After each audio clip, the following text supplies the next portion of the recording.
Don't forget. Just kidding. Jesus Christ. What's up, guys? Welcome back to Down Once More with Matt and Rayleigh. We are here for yet another amazing musical review. And this week we're going to be talking about Sweeney Todd, the movie that was made in, year, I don't know. But Johnny Depp, all that stuff. We'll get into Sweeney Todd in a minute. 2007 was the movie. That long ago? Mm-hmm. Yeah, that makes sense. It's been a while. I feel old. Mm-hmm. Anyway, what's up, Matt? How you doing? Oh, how you feeling? How many drinks in are you? Because I'm a couple drinks in. I've been drinking for a while now. I've been pouring stiff drinks. This is straight. Is that that's the nipple drink cup? This is one of the nipple glasses. Yeah, glass. Thank you. That's the word I was going for. The nipple is almost fully covered. So the nip glass. This bottle was more filled than this when the night started. Do you think that's where the term a nip of gin came from? Pretty sure that's where it came from. It's from the glass shaped like a nip. Yep. I think they had those back in the 40s or whenever people said nip of gin. Fun fact, not a gin fan. Me neither. Oof, yuck. No. I don't like gin and tonics because tonic water is like gag water. Tastes like salt water. Blech. Yeah. So before you get into Sweeney Todd, I have a few random things. First off, hit me. I want to get your thoughts. Did you see that for the live action Little Mermaid, they are changing lyrics? Yes, I did see that. Okay. Thoughts on that? Because it's the ones I saw where they're changing it in Kiss the Girl and Poor Unfortunate Souls. Yeah. And I know Poor Unfortunate Souls is your jam. So I just wanted to get your thoughts. So, okay. Well, how much time do you have? No, all I know, I don't know what the lyrics are going to be, what lyrics are going to be changed. Yeah, they haven't said that yet. Knowing my in-depth knowledge of the lyrics of Poor Unfortunate Souls. Okay.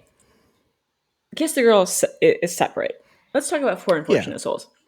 Poor Unfortunate Souls, to my knowledge, and my knowledge is extensive in this area. I'm what you might consider an expert. I do know every word of that song. I cannot think of, what they're saying is that they're changing the words to be more, to bring in the concept of consent. That's what I read. I read that for Kiss the Girl. I forget whatever they said for Poor Unfortunate Souls was. I don't know. If it's anything but consent, it might make sense. But consent is not an issue in Poor Unfortunate Souls. No. Now, if Poor Unfortunate Souls hits upon some of the insecurities of humanity, perhaps we could get into that. But I don't really have a problem with any of the lyrics. In fact, I think that they're fucking great. So I will be interested, and I will try to keep an open mind. It's going to be really hard, but I will try to keep an open mind about what they're going to change it to. They better not fucking change it a lot. I'm just saying, better not, because they're going to hear from me if they do. But Kiss the Girl, yeah. There's some moments where that song maybe could be stepping over the line, considering she can't talk, right? She can't give consent. She can bat her eyes and lean in, which could be considered consent. But I think that the concept of her being kissed because a man is saying, like, I don't know your name, but I think I should just kiss you. I get that might be an issue. I can see why that might be sensitive. Correct me if I'm wrong. I want them to be very careful with my beloved lyrics, is all I'm saying. The original Little Mermaid, she just has to have Eric kiss her, right? It's not like she has to have him fall in love with her. It's just to be kissed, no, right? But it has to be true love's kiss. It can't just be any kiss. In Little Mermaid? Yes. Okay, yes, I thought there were that some as true actually loves. I Ursula didn't think says Little that Mermaid was true specifically. love.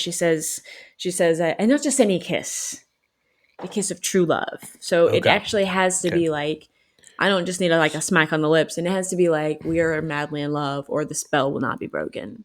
Okay. So here's the official from Alan Menken, Poor Unfortunate Souls. He says it was revised because the original contained, this in quotes now, lines that might make young girls somehow feel that they shouldn't speak out of turn, even though Ursula is clearly manipulating Ariel to give her a voice, to give up her voice. And they referenced the line, the men up there don't like a lot of blabber. They think a girl who gossips is a bore. And yet on land, it's much preferred for ladies not to say a word. And after all, what is idle babble for? What is idle prattle but yeah, for? I feel like that just shows that men suck. Like, that's not shown that that's acceptable or okay. I don't know. In fact, she's also a villain, so I don't think that her logic should be taken as at face value. I don't think she should be also, oh well, she's the knowledge of all things that women should do. Yeah, she's not a nice person, so she's gonna say not nice things. Right, and also I think Halle Bailey has a fantastic voice, and I'm excited to hear her sing things in The Little Mermaid, but The Little Mermaid, the trailer for it, I feel like it looks like it's going to be so bad. I hate Melissa McCarthy as Ursula. I hate that casting so much. Yeah, I'm not a fan. And just everything else, like Sebastian, it just looks off and weird. And Flounder just looks off and weird. And Scuttle just looks off and weird. In all of those, I'm all for Halle Bailey, and she has a fantastic voice. So I'm excited to see the arrangements and everything. And Daveed Diggs is Sebastian from Hamilton and everything, and he's fantastic. He's awesome. So I'm excited for those things. But the CGI just kind of looks off, and then other things I feel like this movie's gonna suck ass, and not everything needs to be a live action movie. They announced The Rock did a whole big announcement because The Rock needs to stroke his ego. I used to love The Rock, and now I'm kind of out on The Rock, that they're doing a live action Moana, and I'm like, why the fuck are we doing a live action Moana? This animated movie is 6 years old or something. It just came out. And all you're gonna do is and they said he's coming back, and I think they said of course he is. Ali Carvalho is coming back as Moana, and so it's so it'll be the same people, the same voices, just everything will look fucking off because the CGI is gonna be weird as shit for all these things. It's just why? We do not need make Moana 2 or something if you really want to. I have zero interest in a live action Moana. I agree. And Moana is already so good that it's not like you can really top that. It's not like you can do a better job of it. None of these live action Disney ones have been better than the originals. All of them have been significantly worse, in my opinion. I haven't seen all of them, but Aladdin, the ones I've seen have sucked. Aladdin just made me. The one thing about Aladdin, I did like the song that they added in for Jasmine. I agree. That song I really liked. That song was awesome. I listen to that in my car sometimes because it's such a good song. That one's really good, but the rest of it kind of sucks. But the casting was terrible. Aladdin, the person who played Aladdin is just bad. He's bad. Yeah. And Will Smith as the genie was kind of just a joke. And weird. How can you ever be better than Robin Williams? Top Robin you Williams. Can't. Right. You can't. Don't try. Just don't try because it's offensive when you try. And then, The Lion King was oh, dear God. Oh, what's his name? John Oliver as Zazu made me want to slap the TV. Yeah.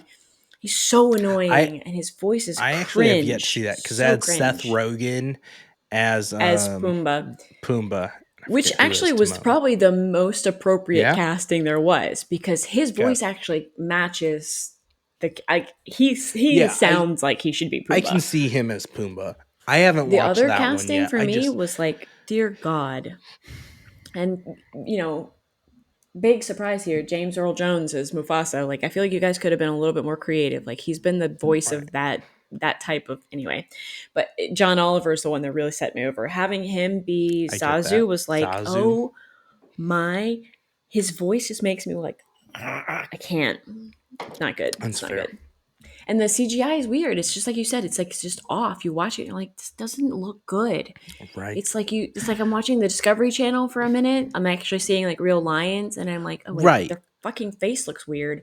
Right. That's so what's either make it real lions or don't. Like I need the expressions from like Sebastian and Flounder. I don't want it to look like an actual fucking crab. I need to see a real crab. Like, yeah. No, it's weird. I want to get the when he's about to get like attacked by the butcher dude.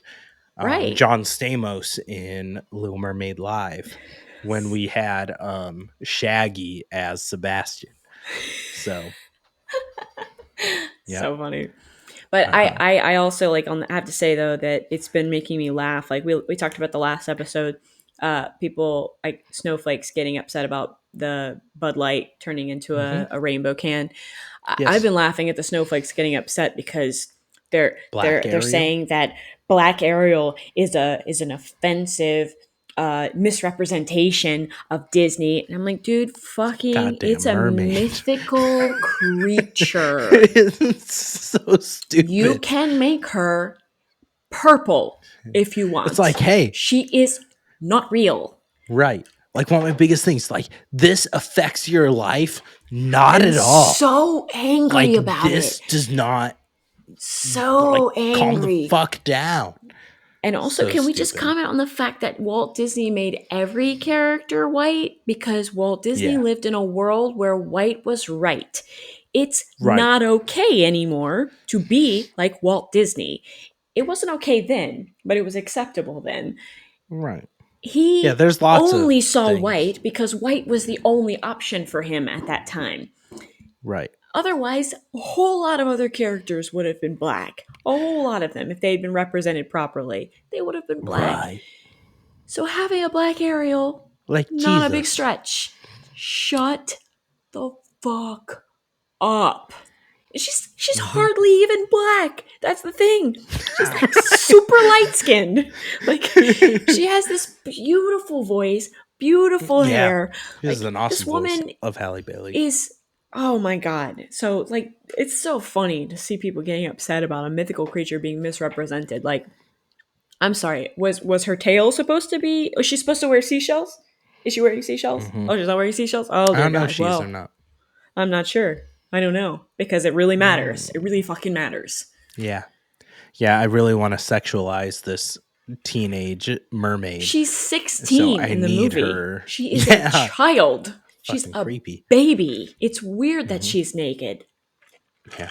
Oh, you know something random that I really want to do is so people that wear the Let's Go Brandon shirts and everything, and I'm not getting into politics, like whatever you want. This is just a general things are so annoying. We talked about it in the last one we did together about worshiping politicians, celebrities. Now it's fucking weird. Yeah. The Let's Go Brandon shirts.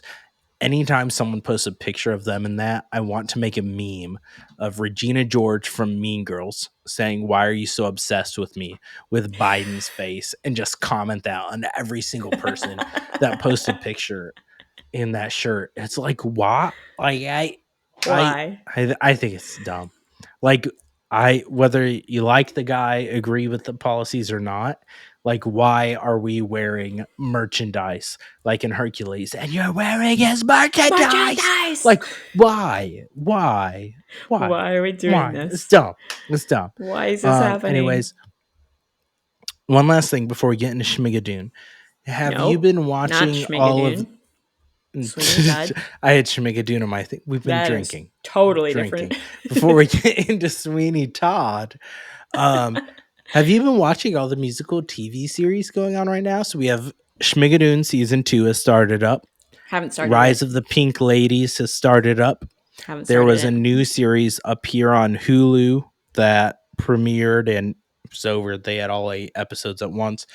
And then Dave on Hulu, which is one of my constant recommendations of a very interesting and quirky show that I love. So we got like 4 musical TV series going on. I think I'm behind on the series. Are you watching any of them? The series. I'm behind the series watching. I will have talked about them all briefly on the last mini episode before this one. I will have touched on it. But have you watched any of those? I haven't seen any of them. No.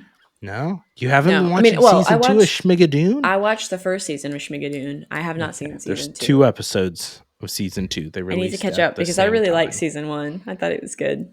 I binged it. I think I watched the whole season in like 3 days. Chicago. And so it's smart. More like cabaret vibes and Sweeney Todd vibes. It's not bad.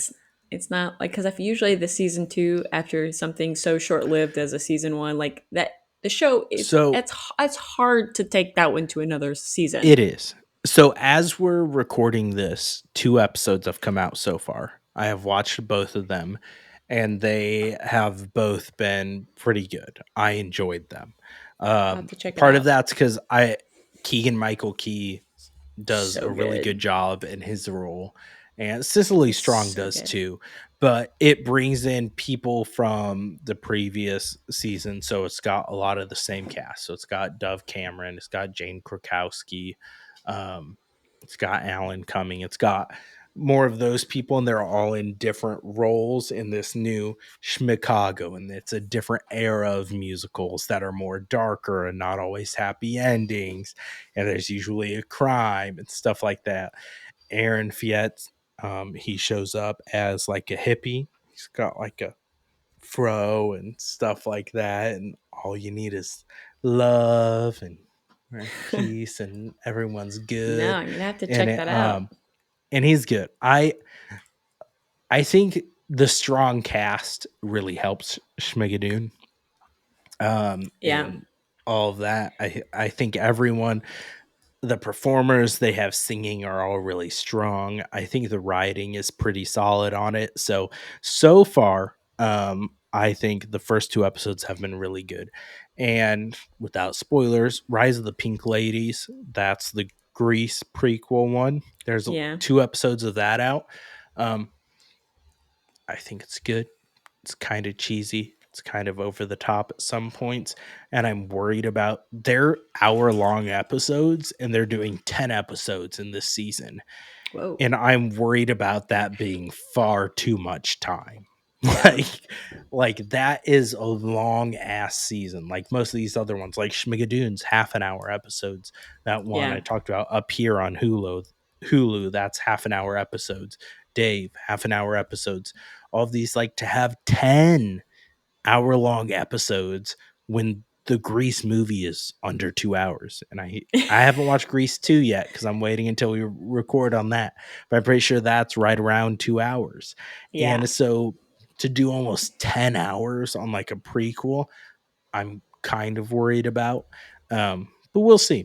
We'll see. I haven't hated the first 2 episodes. They've been enjoyable enough.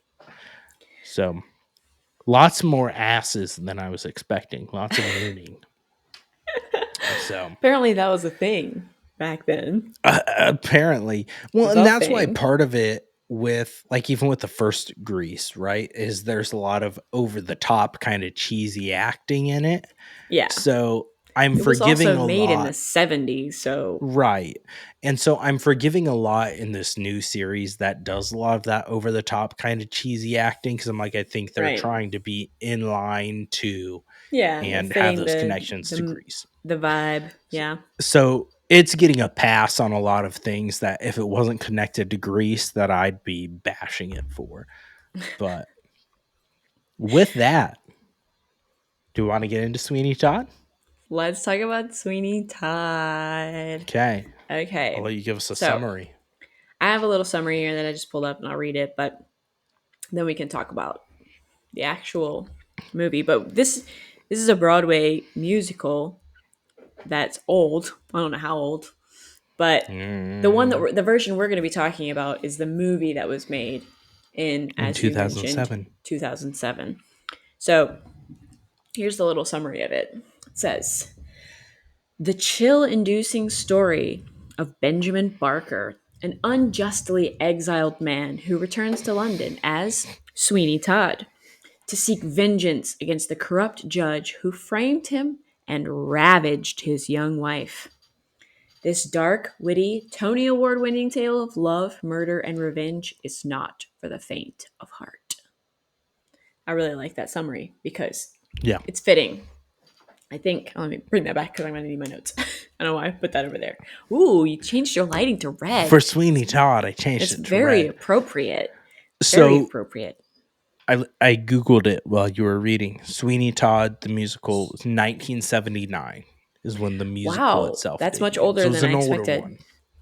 But it's based on the 1970 play Sweeney Todd by Christopher Bond, but there's no E between the N and the Y of Sweeney Todd then, and no the Demon Barber of Fleet Street. Subtitle, subheading, whatever you want to call it. Yeah. So this movie that we're going to be talking about is an adaptation, I guess, of that original story. Johnny Depp plays the main character, Benjamin Barker, who is posing as Sweeney Todd. And as we said in the summary, he's been shipped off for many, many years. I think like 15, 20 years. He's been gone. He was framed by a judge and sent overseas to rot in prison because the judge thought he loved, was in love with Benjamin Barker's he just wanted to fuck his wife. He really just wanted her. Yeah, I don't think there were any emotions. He just thought she was hot and wanted to... he tried to woo her with some flowers. Wow. He did send flowers. Flowers are always a sign of love, right? That's what that means, I'm pretty sure. Which apparently those lyrics were changed from the Broadway to the movie. It wasn't about sending flowers. It was that the judge wanted her and the Beatle wanted her, were the lyrics in the original Broadway. Ew, the Beatle is gross. They're gross. Yeah. They're both gross. That actor does a good job at that type of creepy, slimy. Perfect he's from Harry Potter, too. Which I don't think you're allowed to like unless you hate trans people, I've learned. You're not allowed to like J.K. Rowling doesn't like trans people, so you're not allowed to like Harry she's Potter. Messed up, dude. I lost a lot of respect for her, but anywho. People suck. Yeah. He's also in this movie, this really fun movie that we should do an episode on called, what is it called? Ever After? No. Maybe Ever After is a movie. I don't know if he's in that. It's not the Drew Barrymore movie that I'm thinking of. It's the one with Amy Adams and Patrick Dempsey. Oh, ooh. Is that Ever After? No, I know what you're talking about. Fuck. God damn it. Happy Ending? I don't know what it is. They just did a second one on Disney Plus. It is Enchanted. Enchanted. Thank you. That's it. Is that it? Yeah. The same character that plays the Beetle is also a character in that movie who's there. He just always plays the same character. He's always got that like sniveling, like rat-like behavior. Anywho, so the judge ships Benjamin Barker, who is a barber. That's funny. Benjamin Barker, the barber. He ships him off to jail. And while he's gone to jail, the corrupt judge does rape Benjamin Barker's wife. And of course he doesn't know that until he comes back. It's like an Eyes Wide Shut situation. They're all wearing masks. And it's creepy as fuck. It's weird the way they portrayed that, because they did it with like a bunch of people around, and I don't understand how he just like got away with that and everybody thought it was funny, but anyway. So anyway, Benjamin Barker comes back from prison and he is accompanied by a young man named Anthony on the ship, and he comes back to London with on a mission. He's going to find the judge who framed him and kill him. Yep. So, side note, if you haven't seen this, it is super dark, but in like a weird kind of comical almost way. It's very Tim Burton. Tim Burton directed it. It is very much his style. It is super dark. The style is dark. The coloring is dark. The set is dark. The music is dark. His wife is in it, Helena Bonham Carter. God, her name. Why the fuck does her name suck so bad? it is almost like comically dark in some ways. It's really extreme, but it's about a lot of murder. So when he comes back, he sets up a barber shop above Helena Bonham Carter's. We'll call her Miss Mooney. Which was his Lovett old is her name, barber shop area. Barber Sharp. Barber Sharp. I've drank a lot of bourbon tonight. Bourbon Sharp. Established this. Bourbon Sharp. Barber. So she runs a pie shop, and he sets up his barber shop above the pie shop. And he ends up bringing in the worst of London, like the bad folks, the men, for a shave in his barbershop. And he cuts their throats and kills them. And then cut my life into pieces. This is my last resort. Suffocation, no breathing. Don't give a fuck if I cut my arm bleeding. This is my last resort. Okay, sorry. Anyway, continue. After he kills these folks, then Ms. Lovett / Ms. Mooney, whatever you want to call her, uses their bodies, grinds them into meat, and bakes meat pies out mincemeat of them. Pies. Correct. And that is the general story. The idea is that he's trying to get to this judge, right? And he's got to take out his revenge on as many terrible men as possible before he gets to them. Right. General thoughts? Is this your first time watching it? Have you seen it before? Or is this a rewatch? I've seen it many times. Well, I say many times. I've watched it like 2 or 3 times before and listened to the soundtrack. There's a couple songs I go back to. I really do miss them doing the full Ballad of Sweeney Todd to open it. Like they have the instrumental from it. But I really like that song. And if people have watched The Office, they are also familiar with this play because there is an episode where Andy plays Anthony in Sweeney Todd. And there's part of that going on. And Michael had auditioned to play Sweeney Todd. And Andy's phone goes off and he just goes off book. And it's a whole thing. But I enjoy Sweeney Todd. It is a very Tim Burton movie, like the aesthetic and everything. Even down to like their makeup is very Tim Burton. Right. The hair, everything. The coloring, everything. And there's something about Jamie Campbell Bower who plays Anthony that I just hate him so much. So I don't like him. He kind of irks me too. There's something about him that just annoys the shit out of me. And I don't know what it is. Yeah. But I don't like him. Helena, whatever the My Chemical Romance song. Let's call her HBC. Her, so long, whatever. She actually has a surprisingly decent voice. It's annoying though. I find it very annoying. She sings like this all the time. I also feel like Johnny Depp's is hit or miss for me. Like there's sometimes where I'm like, this is actually pretty good. There's other parts where I'm like, I wish, as we've discussed on other things, some of these I'm like, I wish we would get actual professional singers to play these roles to be able to sell the vocals. But Tim Burton can't help himself. He just loves Johnny Depp and he loves HBC Johnny Depp and he loves so much. He cannot put anybody but those two in his movies. He just can't help himself. He has to have them. So it's almost impossible to find now, but there was a filmed stage version of this with in like early like 80s, I want to say. Really? With Angela Lansbury as Mrs. Mooney? Lovett, whatever her name is. Yep. And so I had watched part of that at one time on YouTube. It was on there. It's not on YouTube anymore. It got removed because of copyright, I would assume. But let's see. Angela Lansbury in the 80s, she would have already been in like her 60s, no? She was an old lady by then. She looks younger-ish. Not like in her 30s, but I'd say she's like 50s. But not quite something. Murder She Wrote stage. Yeah, she wasn't Murder She Wrote stage yet. At least she doesn't come across as that. And so I had years ago, when I first watched this, I had watched part of that on YouTube. It is no longer, there's bits and pieces of it you can find on YouTube, but the whole play isn't up there.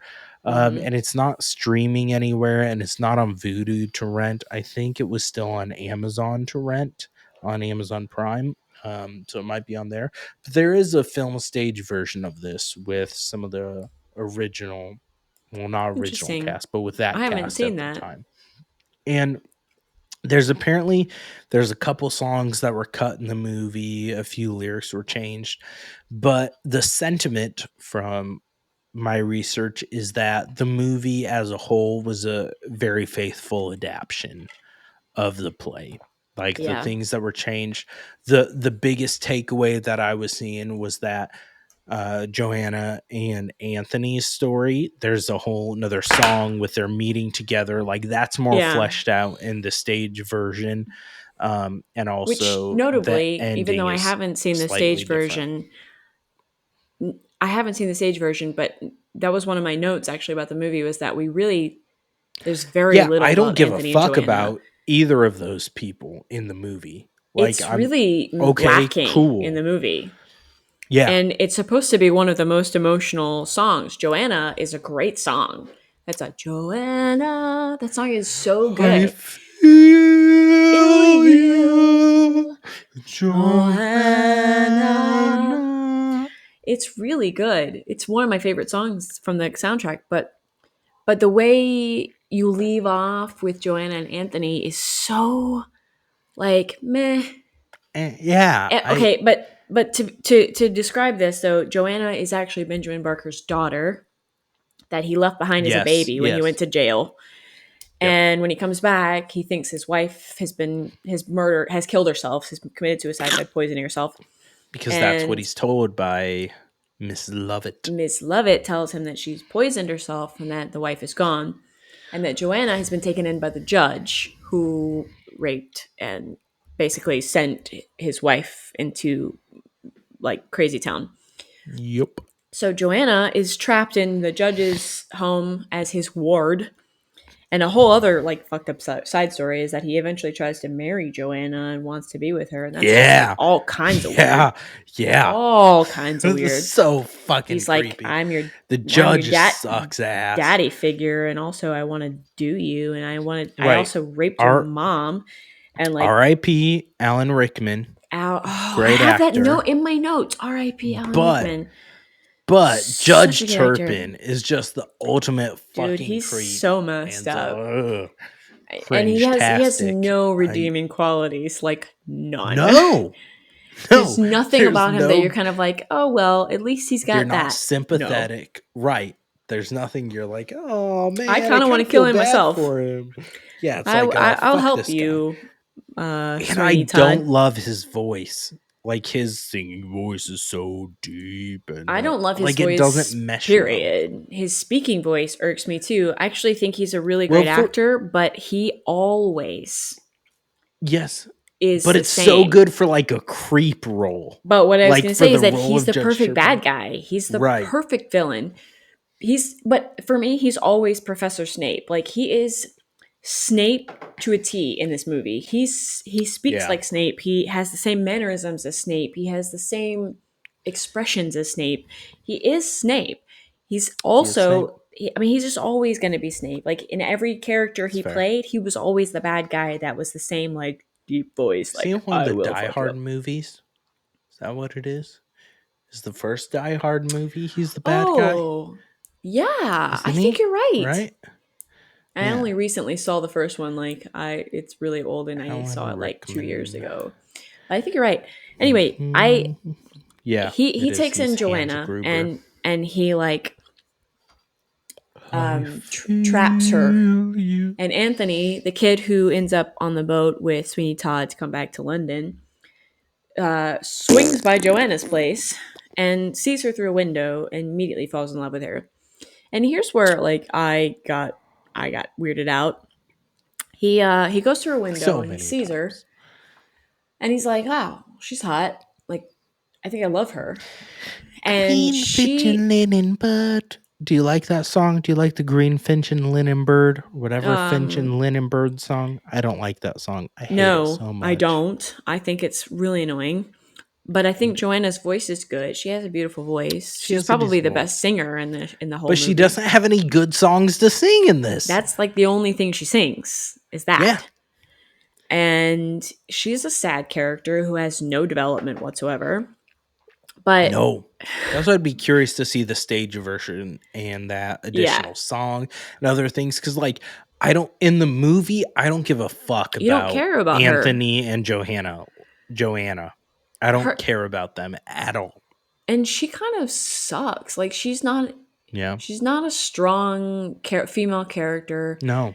She's kind of whiny, and then, like, she gets put in an asylum. She's kind of whiny about that. And then at the end, when you think that she's going to be so excited that Anthony rescued her, she's like, meh. She's like, you know what? These nightmares never go away, Anthony. You think you're going to sweep me off my feet and we're going to forget all about it? No, it's never going to happen. Wait a minute. Yep. What? Like, that's it? That's all you got? Like, ugh. But the point in which that I was like, oh no, what? Was when he sees Joanna. Anthony sees Joanna, and he's like, oh shit, I love her, from a window. And then the judge sees him hanging around, and he brings him in. This is the first time they meet. And so here's Anthony, like, bright-eyed, like, oh, I can't wait to court your daughter, or your ward, or whatever. And he's like, yeah. I'm gonna fucking kill you. You're practiced in the ways of the world. I've got drawings of all the women you could imagine. Yeah, that's super weird. So fucking creepy. He offers him, like, weird old school porn. Yeah. Like, low-key offers him old school porn. You gandered at my ward. Geishas. Japanese geishas, if you want to see them. What? Weird. But then he's like, I'll like low-key murder you if you come here again. That's going to happen. So fucking creepy. And then, which I guess what's his response? Anthony's response is, well, he said he was going to murder me, so I'll steal you, Joanna. Like, that's your first reaction? Is that motherfucker just said he was going to kill you? He just said he will murder you if he sees you on the property again. Your first reaction is, I should steal that bitch? Just because I saw her and I think she's pretty. I think I own her now. Risk death. I own that bitch. This blonde is kind of hot. Like, yeah. It's totally just proves logical. That men are stupid. Yeah. Men are dumb. What the hell's going on? But then again, she's not exactly a redeeming character either. She's not like, I can handle myself. I don't care about this character. No. Okay. Yeah. So anyway, their side story sucks. But the murdering happens, and the blood in this movie made me laugh. Oh, it is so fucking fake.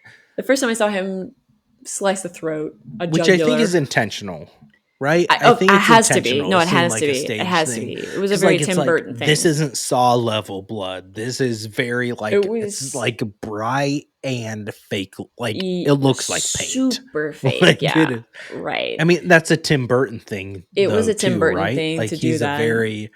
He didn't like everything. That wasn't by accident. Yeah, animated almost. Everything has a little bit of a sheen to it. Like, nothing really looks real in this world of London. Yeah. And then look, I mean, they look like they're ghosts, with like very obvious dark, like black circles around their eyes. They look like almost like demons, they have this very like undead type of look about them.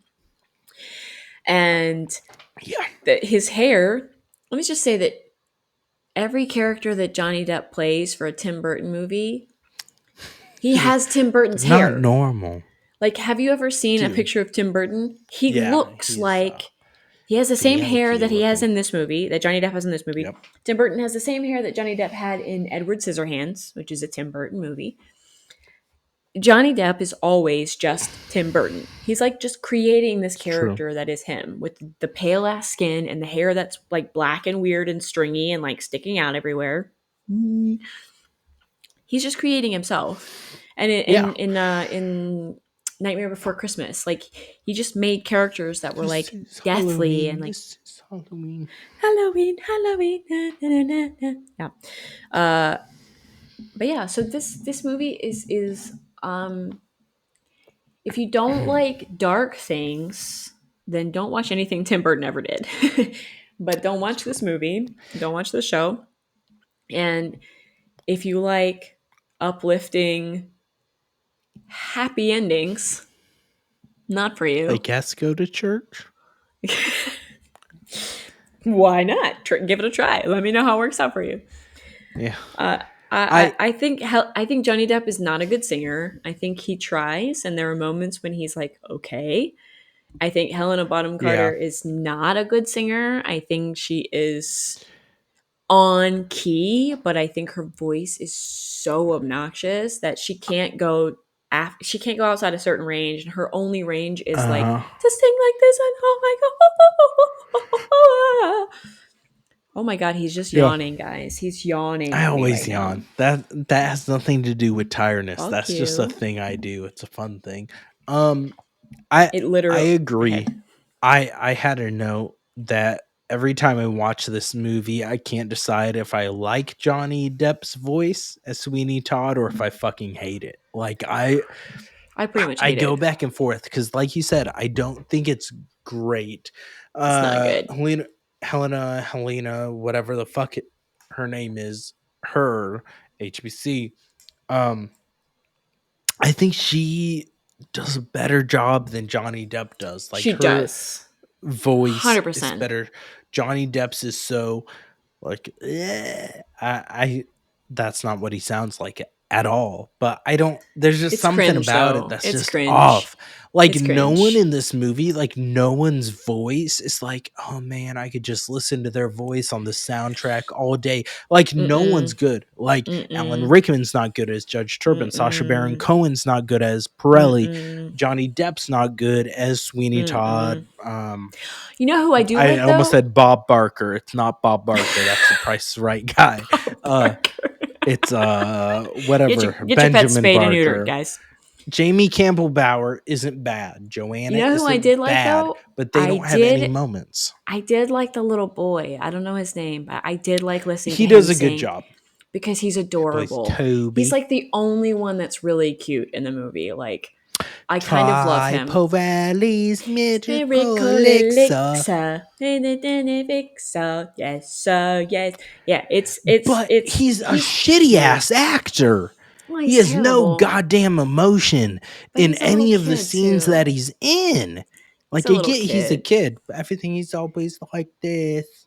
Oh ma'am, yes, I will do this. Yes, mom. Yes, I will take care of you. I forget what that song is, but it's something. Yeah. No one's gonna hurt you. Not while I'm around. It's bad. He's so cute, though. I kind of love him. I want to just take him in and be like, "You're my little baby." He's no Gavroche in He's definitely not. Which is funny because I thought of him too. I was like, "Man, Gavroche has such a good voice, and he's such a good actor. Yeah, like you just kind of want him to go on and be an Oscar winner, but." This kid's not going to be an Oscar winner, but he has a good voice and he's cute. He's endearing. They did a good job finding an adorable little kid. If he couldn't act, at least he was adorable. They did. That's true. And that song is actually one of my favorites. The "Not While I'm Around" song is like bad one. I love that one. I don't like her part in it, but I love his part in it. Right. So, what is your favorite song in this musical? This is a musical discussion. What's your favorite song? It is, yes. I think my two favorites are Joanna, even though I hate that side story so much. I thought it was pretty. Song.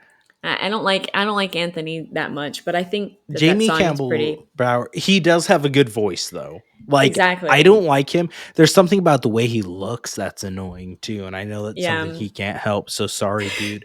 That's just his face. But there's something about him that just annoys me. But he does have a good voice for what it is. I do think he's solid I think it's unfair because he's compared to Johnny Depp, and when you put them side by side, of course he's going to sound amazing. But I think he and Joanna were the only ones in the movie that were actually like real singers. And that's fair. So he stands out as like vastly different. But I like that song because of the emotion in it, and I don't like this. I don't like the meaning behind it because I don't like "I'll steal you." I think that's fucking weird, right? Super fucking weird. Your own person. Like, don't nobody steal me, please. Like, hello, hi, I can leave. I'm a grown ass adult. No, bitch, don't steal me.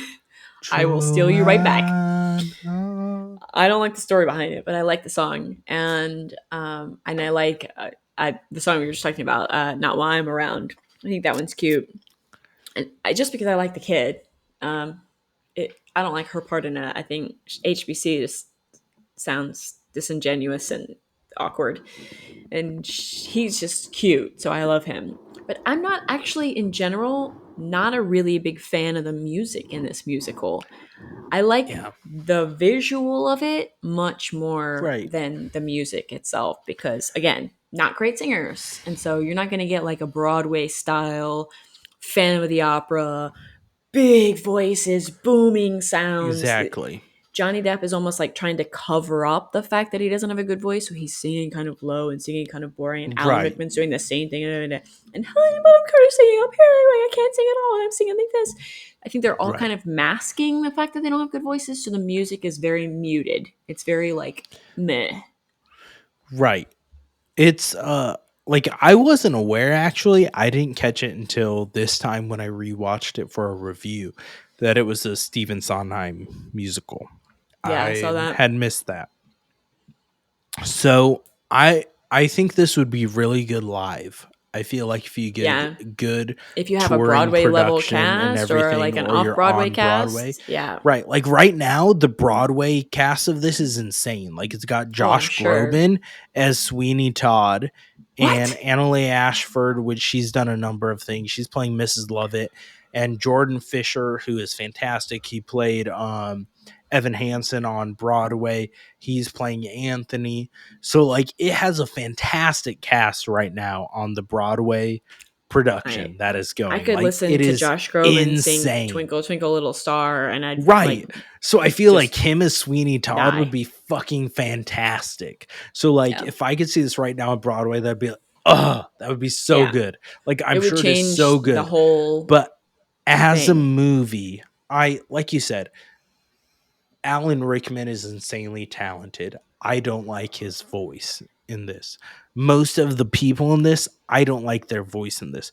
My favorite song is probably Pretty Women. Just because of the line.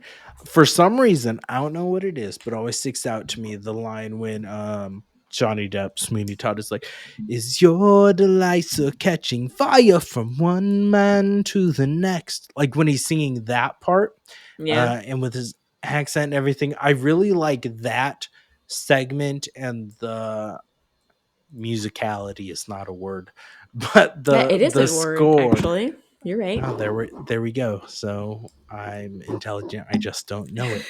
I really like that line and that moment of that song. I really like that's my favorite sound bite from the entire musical. Good like little that, duet.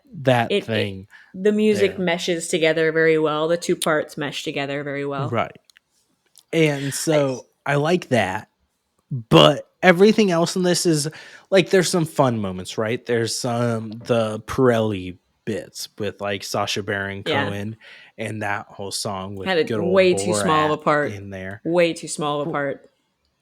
Right. And he's actually like he's apparently a very serious guy too, and he's played some serious roles. He's a talented actor.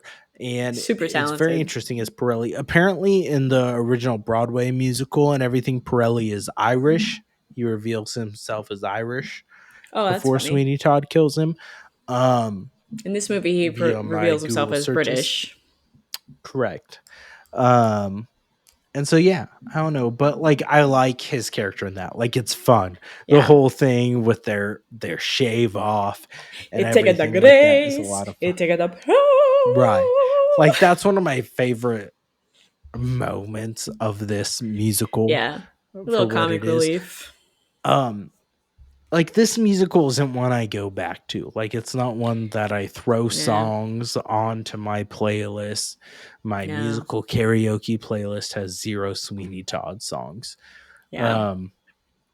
But it is well done. It is from like I said, from what I've read, it is a good adaptation of the stage musical. Some things though, I feel like when you're experiencing it in person, you're getting those performances from the actors and everything. You're feeding off that. And especially, like I said, I feel like the backbone of this play is the Ballad of Sweeney Todd song that it opens with. Like, I feel like that is so good. Like, that score is so good. The lyrics are so good. I love that song so much. And just to have like the score from it and you're missing all the lyrics in the movie, it detracts a little bit for me. Yeah, I agree. I'm missing that, and that was a poor choice on their part. I think HBC's character comes across as pretty thirsty. Oh, I hate the By the Sea song. I hate that one so goddamn much. I actually didn't like any of that scene either. I think like it was kind of like almost like it's not working for me. She just comes across as hella thirsty. She's like in the very beginning when he like first sees her, she's like, "I've always been fond of you." Like, right. And which I think her character is supposed to be a little bit, right? Yeah, but that's what I mean. Her character comes across that way. Like it's just, and he's not having it, which I think is funny. But I think I might give this overall, if I had to rate it 1 out of 10, if I'm taking into account the fact that the really 90% of the characters aren't singers, the music is whatevs. Visually, it's cool. The story is great. It is. The acting is good. I'm going to give this a 5 out of 10. Let's see. I think I give it like a 6. So I'm right around that same range as you. It's not. It's like it's I'll not watch that it, but like me. I'm not like, ooh, tonight's a Sweeney Todd night. Like I'm not. Right. Right. Like until we talked about doing it for this episode, I hadn't watched it in a couple years. Like it's not one I revisit. Like there's some like Rent. I'll watch. I'm like, I want to throw that on. I like the music in it. I like the vibe of it. I'm gonna throw it on. Tick, so tick, good. Hamilton. Like some of those, I'm like, I like the vibe of this. I'm gonna jive with it. I don't know. I said jive. I'm white. You said jive. Yeah. I'm writing this one down. He said jive.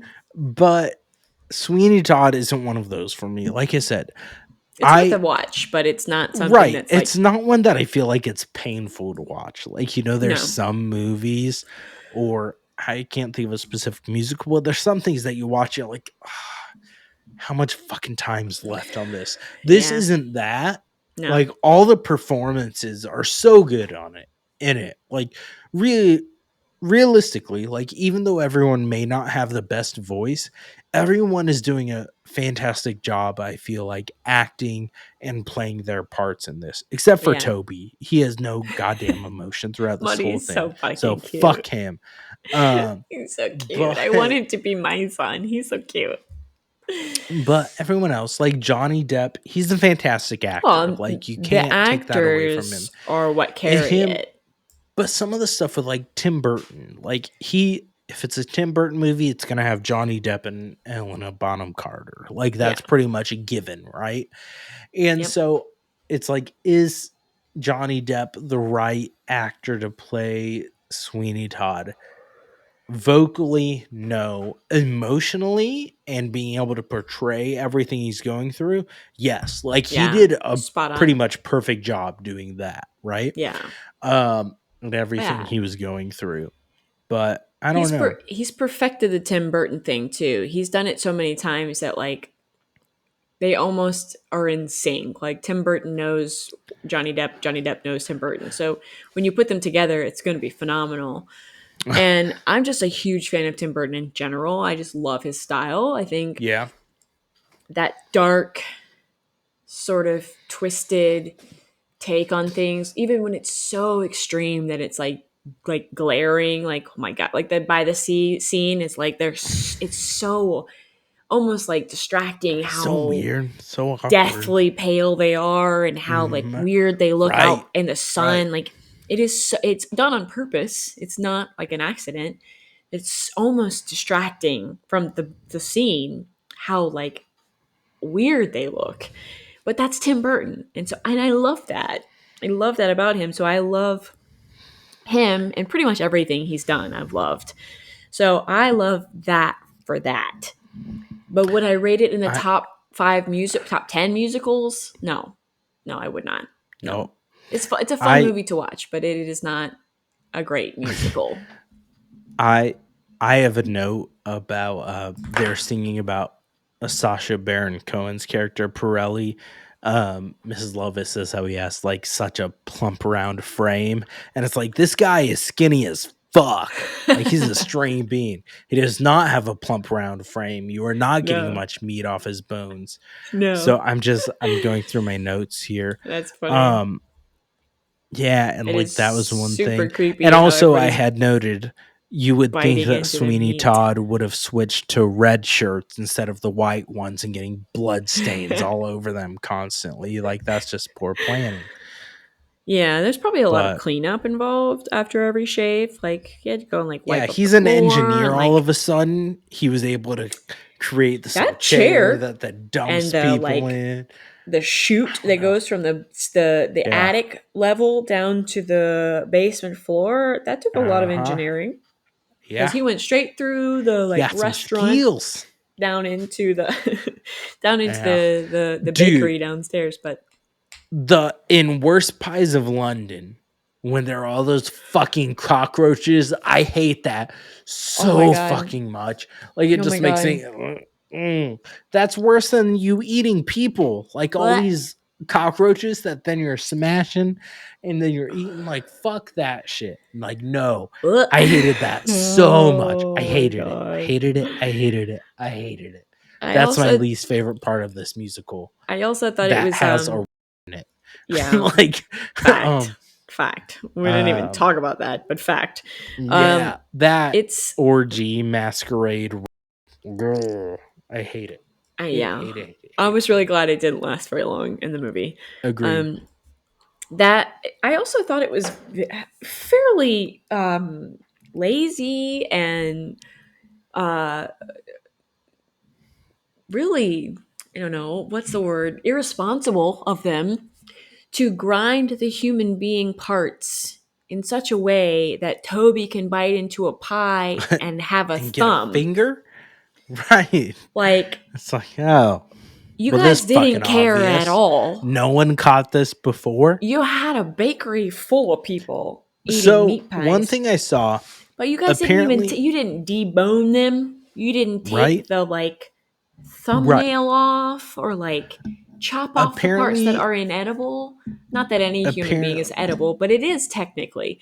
So there's meat, and then there's bone, you watch and then there's things like eyeballs, and then there's things like fingernails, and you got to separate the things that people would probably bite into and go, you know what, that's not fucking normal, like a fucking finger. You guys are just getting lazy. You don't care enough. You let fingers go into the meat pie. That's fucked up. So apparently in the Broadway version, part of the thing is Toby goes crazy. Like, he comes out from down below and his hair is white and everything from viewing all of that. And so it's not as intentional of a killing Sweeney Todd thing as it is in the movie. Like, in the movie, it's very clear. It's like, hey, you killed her. Fuck you, you piece of shit. I'm slitting your throat. Because you lied, Toby. You said nothing was going to harm her while you were around. You lied. Right. She died. Apparently in the Broadway, from what I saw, from my Googling, it is more abstract It is more up to interpretation.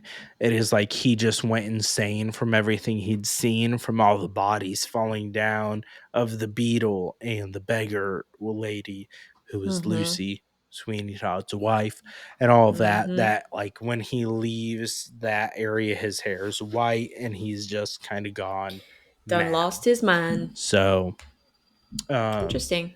That was interesting. I'd like, this is one I would like to see live. Like, there's some musicals that I'm like, I feel like live it would be good. This is one I would enjoy seeing live. I don't think we talked about we talked about it on here yet. I think we texted a little bit.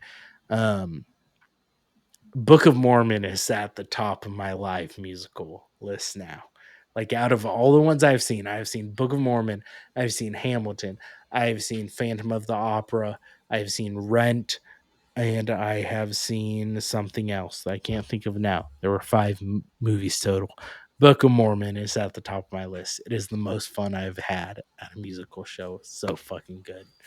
I need to find a way to see it. You need December. To find... I'm sure there's got to be a touring company that comes to fucking Florida. Yeah, we usually have a pretty big, like, Fort Lauderdale, Miami area. There's a lot of opportunity down here. Right. Although I wouldn't say that there's the most cultured crowd here, but whatever. Yeah, fair. That's beside the point. I was going to say, it'll depend, because technically there are men in drag in this play. So I don't know if it will be able to perform. They're banned from Florida. Yeah. Nope. I did get season tickets for the next Broadway season in my town. So I will be seeing the first one coming up is Aladdin, which is a Broadway thing. So I'll be curious to see how that is, because I liked the Aladdin Disney one. It doesn't look like it has the song added from the new Disney one, but it has some other original songs for the Broadway thing. So there's that. There's Les Mis. There's Jesus Christ Superstar. There is Mean Girls. And there is a 5th one that I can't think of right now. Or Shrek the Musical. I didn't know they made a Shrek musical. But those are the 5 I'm going to see. So those 5 shows for 2 tickets were like $623. And then I just spent like $740 for 4 Hamilton tickets. So I'm going to be seeing Hamilton again in August. So that's awesome. Seeing all you have a lot of good live shows coming up. Yeah, I'm jealous. I'm excited. I'm most excited for Les Mis and Mean Girls. I recently watched on Good Friday, to be holy, I guess.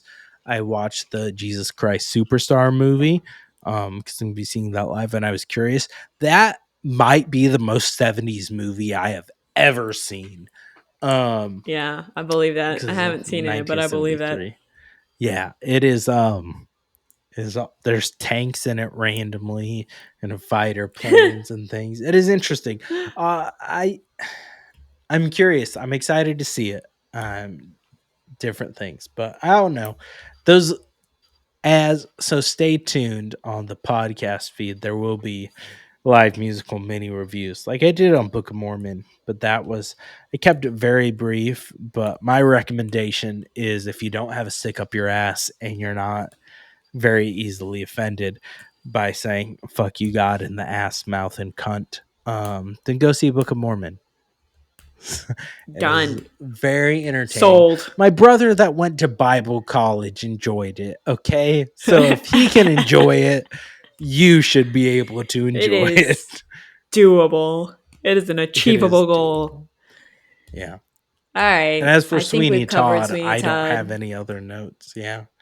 I have nothing else to say. Like, we have ripped it apart and idolized the performances it are fine. Everything, like, the music is fine. Some of the songs have very catchy tunes. And I miss the Ballad of Sweeney Todd. Like, I miss that main connecting song. I really like that. I feel like that's the most recognizable song from this too. Like, I feel like that's, like, in pop culture and stuff, like the Ballad of Sweeney Todd, that main song is the one I hear of most, and it is not present in this movie except for some. It was lacking. The score over the opening credits. So I don't know. Those are my final Sweeney Todd thoughts. I don't think I have anything else on here. Besides, it did really bother me that he kept going with the white shirt when he's slicing throats and getting blood all over his sleeves. Yeah, that's not practical. That's just impractical. It's not practical. Stupid. Gotta think these things through, Sweens. Gotta think. Well, I think that was a good review of Sweeney Todd. We don't know what we're going to do next, but we'll get back to you on that. We'll figure it out. But I want to do Heathers. It's on Roku. I love Heathers. Okay, then I guess we'll do Heathers. We're going to do Heathers. I chose Sweeney Todd, I think. So we'll do Heathers. Let's make it happen. And technically, Evo too. So technically, you got 2 in a row. Ooh, you have 2 in a row racked up. Every single one in a row before that. So pretty much. So yeah, I want to do Heathers the musical next. Let's do Heathers for our May one. All right. It's on Roku for free. Watch on Roku. Okay, that will be there are commercials. May month review. Yep. All right. Let's do this. Let's sign off. Thanks for tuning in. Thanks for watching, listening. Check us out on, Apple Podcasts, Spotify, all the things, all the places, Spotify, all the buttons. YouTube. Click, like, subscribe. Watch our YouTube and like our YouTube. It takes 0 effort to like the YouTube. If you have a Gmail account, you can subscribe and like the YouTube so easily. I like seeing likes on the YouTube. It makes me happy. I spend each one of these episodes. It's like 45 minutes. I spend like 4 to 6 hours editing and throwing fun stuff in it. So like our YouTube page. That's my shameless plug. I've been drinking. Like it. I spend a lot of time like we're begging our I want you to love listeners me. And please. But do that, what he asks, because he earned it. We earned it, but mostly he earned it. And that's right. Tune in for fun little mini episodes in between our reviews. Matt does a lot of cool little side stories, and then I will be coming in with a travel tale this month. And we need another travel check you out tale next time. Rayleigh. Find out how I know I've got a good one for the next this time. Yes, well, very close to murdered, but not murdered. As you can see, I'm still alive. Still alive. But yeah, check us out. Alert. Thanks for tuning in. Spoiler alert. And we'll see you next week. And Matt, what's our tagline? Hit it. Don't forget to eat that pussy. Just kidding. Jesus Christ. I think my entire equipment just fell down. Everything just crashed around me. Don't forget to go down once more. Later. What he said. Peace.